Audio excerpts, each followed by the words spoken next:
আজ আমি এখানে কাঁঠালি বিচি ভর্তা বানাবো। কাঁঠালি বিচিগুলোকে আমি সিদ্ধ করে নিচ্ছি। বহু বছর পরে আমি কাঁঠালি বিচি ভর্তা খাবো। আমি ছোটোবেলা খেয়েছিলাম, আমার নানু যখন বানাতেন। নানু মারা গেছে, তো তার জন্য এখন তো আর কেউ আর এইসব খাবার পছন্দ করবে না, আগেকার যুগের মানুষের খাবার। কিন্তু আমার মুখে এখনও এত মজা লাগে যে ভর্তাটা আমার খুবই ভালো লাগে।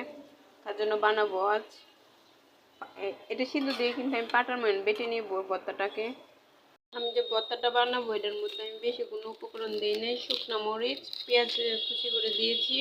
তারপরে লবণ তো আমি আগে বিচিগুলো যখন সিদ্ধ দিয়েছিলাম কাঁঠালে, তখন আমি লবণ দিয়ে দিয়েছিলাম। এখন কোনো লবণ দিই নেই। হালকা একটু মরিচটা যখন বেজেছি, মরিচটা কোথায় যাবে ওদিকে আমি একটু দিয়েছি, লবণ মরিচটার মধ্যে দিয়েছিলাম।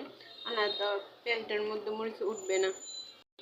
তেলের মধ্যে সুন্দর করে এখন এটা মিশানো হয়ে গেছে। এখন আমি বিচিগুলাকে এটার মধ্যে ঢেলে দেব।